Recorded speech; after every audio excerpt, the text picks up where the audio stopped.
Start करते हैं set number 1। इसमें वो सारे क्वेश्चन है जो 19 अगस्त को ओ लेवल के पेपर में अलग अलग शिफ्ट में जो पूछे गए थे, उसमें से कुछ इंपॉर्टेंट क्वेश्चन जो मुझे अभी तक का पता चले हैं, मैं उसकी ये सीरीज तुम्हारे सामने लेके आया हूँ। जो सबसे पहला क्वेश्चन है वो तुम्हारे पास लैम्बडा एक्सप्रेशन को लेके है। राइट, यहाँ पे क्या है, देखो मेरे पास 3 लाइन का कोड है। y में क्या है 8, y एक ऐसा वेरिएबल है जिसके अंदर एक वैल्यू स्टोर है 8। z क्या है, एक लैम्बडा फंक्शन है। z क्या है, एक लैम्बडा फंक्शन है जो कितनी वैल्यू पे काम करता है, दो, एक x और एक y। y मेरे पास है, क्या x मेरे पास है, नहीं, x मुझे कौन देगा, यूजर देगा। अच्छा, यहाँ पे ध्यान दो क्या हो रहा है, मैं इस z को प्रिंट कर रहा हूँ, मैं इसको कोई वैल्यू नहीं पास कर रहा हूँ, मैं डायरेक्टली इस z को क्या कर रहा हूँ, प्रिंट कर रहा हूँ।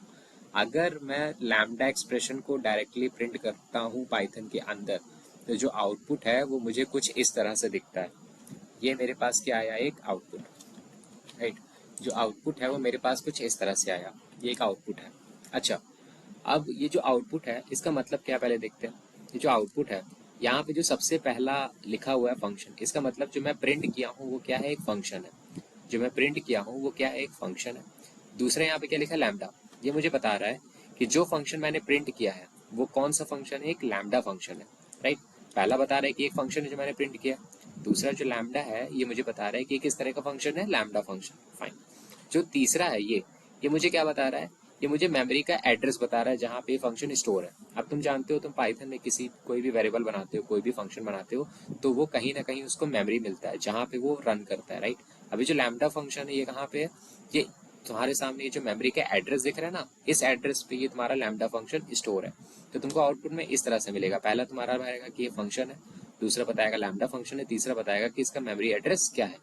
तो अब मुझे बताओ कि यहाँ पे क्या ऐसा कोई आउटपुट दिख रहा है इस तरह का, नहीं दिख रहा है। राइट, सो मेरा सही आंसर क्या होगा, नन ऑफ दी अबव।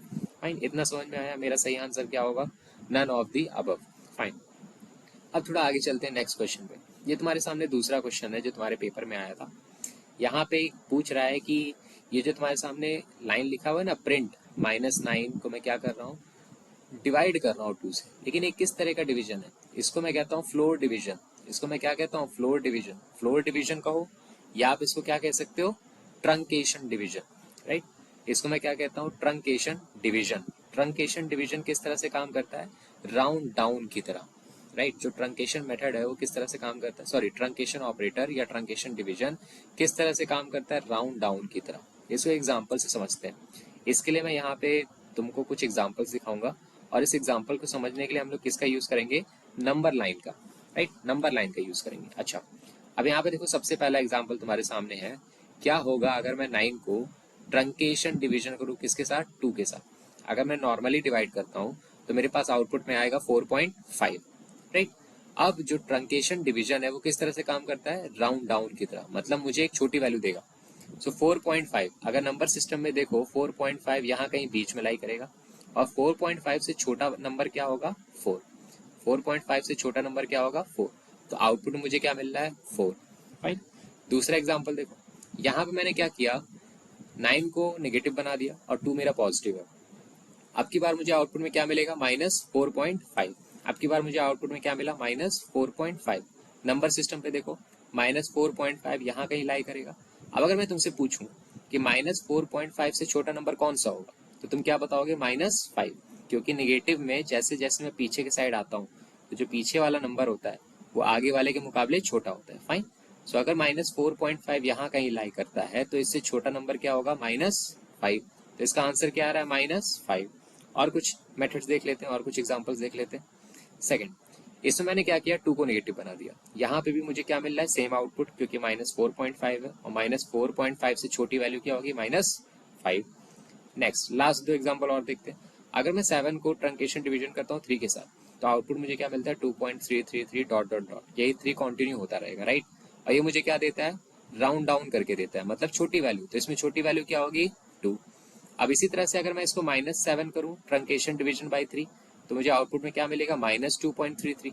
अब मुझे बताओ, -2.33 यहाँ कहीं लाई करता है, -2.3 से छोटा नंबर कौन सा होगा, -3 होगा। तो मुझे आउटपुट में क्या मिलेगा, -3। फाइन, अब देखो अभी क्वेश्चन तुम्हारा हो जाएगा। -9 को अगर मैं ट्रंकेशन डिवीजन करता हूँ 2 के साथ, तो मुझे क्या मिलता है, -4.5। लेकिन जो ट्रंकेशन डिवीजन है ये किसकी तरह काम करता है, राउंड डाउन। -4.5 से जो छोटा नंबर होगा वो क्या होगा, -5। तो इसका सही आंसर क्या होगा, -5। फाइन। चलते हैं नेक्स्ट क्वेश्चन पे। जो नेक्स्ट क्वेश्चन है वो ये इंपॉर्टेंट क्वेश्चन है, ठीक है। ये पहली बार मैंने देखा है किस तरह से पूछा गया है। ये क्वेश्चन कह रहा है कि ये जो और फंक्शन है, ये जो और फंक्शन है, ये इसमें से किस ऑपरेटर को ओवरलोड करता है। ये जो और फंक्शन है ये इसमें से किस ऑपरेटर को ओवरलोड करते हैं। तुम लोग तैयार कर लेना, जब भी और फंक्शन की बात होगी, राइट, तो और फंक्शन किसको ओवरलोड करता है, बिट वाइज और। इसको मैं क्या कहता हूँ, बिट वाइज और, राइट। जो भी मेरा और फंक्शन है ये किसको ओवरलोड करता है, बिट वाइज और को, राइट। जो भी मेरा और फंक्शन है किसको ओवरलोड करेगा, बिट वाइज और। अब तुम्हारे लिए मैं कुछ और एग्जांपल्स यहाँ पे लेके आया हूँ। इन केस अगर किसी के सेट में ऐसा क्वेश्चन आ जाए तो कमेंट करके बताना जरूर। यहाँ पे कुछ और तुम्हारे पास फंक्शन है और मैंने लिख दिया है कि ये फंक्शन कौन कौन से ऑपरेटर्स को ओवरलोड करते हैं। जैसे सबसे पहला मेरे पास फंक्शन है आर शिफ्ट। आर शिफ्ट किसको ओवरलोड करता है, राइट शिफ्ट ऑपरेटर को, राइट। सेकंड मेरे पास क्या है, फ्लोर डिव। फ्लोर डिव किसको ओवरलोड करता है, फ्लोर डिवीजन ऑपरेटर या ट्रंकेशन डिवीजन ऑपरेटर, राइट। उसके बाद मेरे पास क्या है, ऐड फंक्शन। जो ऐड फंक्शन है किसको ओवरलोड करता है, एडिशन ऑपरेटर को। उसके बाद लास्ट में क्या है, इनवर्ट फंक्शन। जो इनवर्ट फंक्शन है ये किसको ओवरलोड करता है, टिल्डे, या इसको हम लोग कई बार क्या कहते हैं, बिटवाइज नॉट। इसको आप लोग नोट कर लेना, हो सकता है किसी के पेपर में ये भी पूछ ले और फंक्शन की तरह, राइट। चलते हैं नेक्स्ट क्वेश्चन। नेक्स्ट क्वेश्चन आपसे कह रहा है कि ये जो आपके सामने दिख रहा है ना, इसका आउटपुट क्या आएगा। आपके सामने कोड दिया है, पूछा गया है कि इसका आउटपुट क्या आएगा। अब देखो यहाँ पे हो क्या रहा है, यहाँ पे मैं इस फंक्शन को कॉल कर रहा हूँ और इसके अंदर एक वैल्यू भेज रहा हूँ 2, राइट। अब मैं क्या कर रहा हूँ, इस फंक्शन को कॉल कर रहा हूँ, इसके अंदर एक वैल्यू भेज रहा हूँ 2। अभी जो 2 है ये अपने अंदर कौन स्टोर करके रखा है, ए, राइट। ये जो वेरिएबल ए है इसके अंदर क्या आ गया, 2। अब सेकेंड लाइन क्या लिखा हुआ है, जो भी ए के अंदर वैल्यू है मैं उसमें क्या कर रहा हूँ, 2 को ऐड कर रहा हूँ। तो अगर ए के अंदर 2 है मैं उसमें 2 को ऐड करूंगा तो ए की वैल्यू क्या बन जाएगा, 4। फाइन। अब उसके बाद जो लाइन लिखा है उसमें मैं क्या कर रहा हूँ, ए के अंदर जो भी वैल्यू है उसको किससे मल्टीप्लाई कर रहे हैं, 4। तो अगर ए के अंदर 4 है मैं उसको 2 से मल्टीप्लाई करूंगा तो मुझे क्या मिल जाएगा, 8। 4 इंटू 2 8। अब ए की वैल्यू हो गई है 8 और ये जो मेरा माई फंक्शन है ये ए की वैल्यू को रिटर्न कर रहा है। ए की वैल्यू क्या है, 8। तो ये फंक्शन जो भी रिटर्न करेगा मैं क्या कर रहा हूँ, उसको प्रिंट। तो आउटपुट में मुझे क्या मिलेगा, 8। आई होप तुमको समझ में आया होगा। बहुत ही सिंपल सा क्वेश्चन था, बहुत ज्यादा दिमाग लगाने की इसमें जरूरत नहीं थी। चलते हैं नेक्स्ट क्वेश्चन पे, राइट। अब ये क्वेश्चन तुम्हारे पेपर में आया था और ये एक अच्छा क्वेश्चन है, राइट। इसको समझने से पहले मैं तुमको इसको थोड़ा सा ब्रेक करके बताता हूँ। जैसे सबसे पहले मैं समझाता हूँ कि ये जो फॉर्मेट के अंदर लिखा है ना इसका मतलब क्या है। देखो, अगर मैं 1 को 3 से डिवाइड करता हूँ, अगर मैं 1 को 3 से डिवाइड करता हूँ तो मुझे कुछ इस तरह का आउटपुट मिलेगा, राइट। 0.3333 ये बढ़ता रहेगा, मुझे कुछ इस तरह का आउटपुट मिलेगा, राइट। अब मुझे कितना 3 मिलेगा ये कंट्रोल करना बहुत ही ज्यादा मुश्किल है, राइट। इसीलिए मेरे पास कुछ नोटेशन होते हैं। जैसे यहाँ देखो नीचे लिखा हुआ है, अगर कहीं पे लिखा हुआ है 0:2, इसका मतलब क्या होता है, डेसिमल के बाद मुझे कितने डिजिट चाहिए, 2 डिजिट।